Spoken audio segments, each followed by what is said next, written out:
Chapter 6. Midian oppresses Israel. The children of Israel did that which was evil in the sight of Yahweh, and Yahweh delivered them into the hand of Midian 7 years.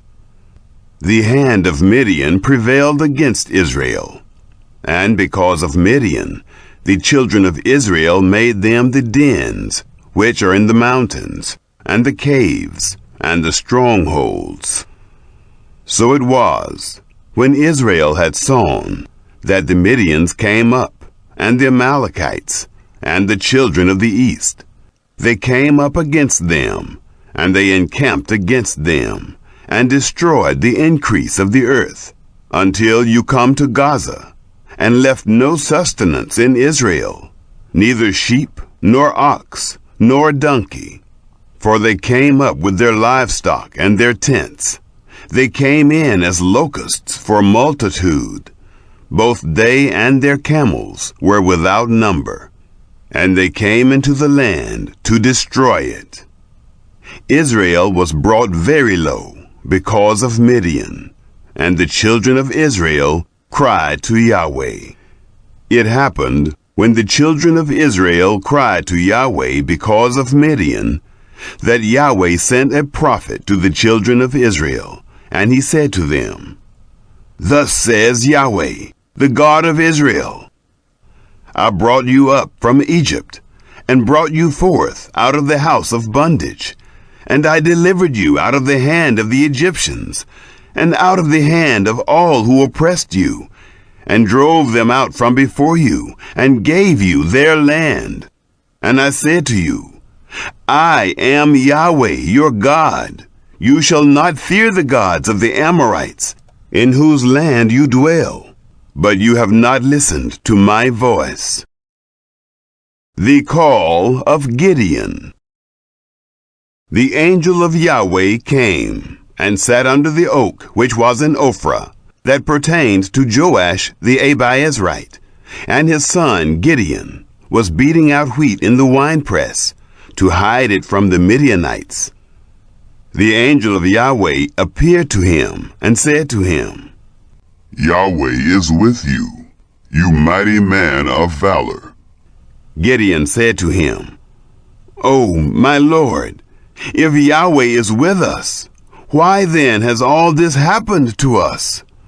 Where are all his wondrous works which our fathers told us of, saying, Didn't Yahweh bring us up from Egypt? But now Yahweh has cast us off and delivered us into the hand of Midian.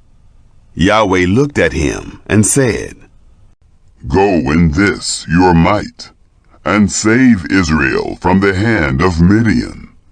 Haven't I sent you?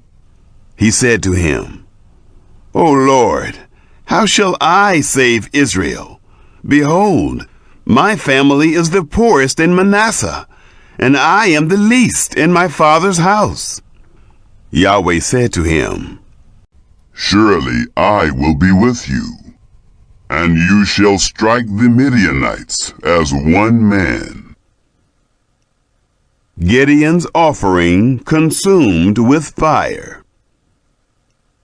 He said to him, If now I have found favor in your sight, then show me a sign that it is you who talk with me. Please don't go away until I come to you and bring out my present and lay it before you. He said, I will wait until you come back.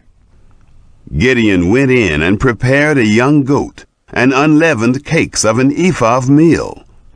He put the meal in a basket, and he put the broth in a pot, and brought it out to him under the oak, and presented it. The angel of God said to him, Take the meat and the unleavened cakes, and lay them on this rock, and pour out the broth. He did so. Then the angel of Yahweh stretched out the end of the staff that was in his hand, and touched the meat and the unleavened cakes. And fire went up out of the rock, and consumed the meat and the unleavened cakes. And the angel of Yahweh departed out of his sight. Gideon saw that he was the angel of Yahweh, and Gideon said, "Alas, Lord Yahweh, because I have seen the angel of Yahweh face to face." Yahweh said to him, "Peace be to you. Don't be afraid. You shall not die." Gideon destroys Baal's altar. Then Gideon built an altar there to Yahweh, and called it Yahweh is Peace. To this day it is still in Ophrah of the Abiezrites.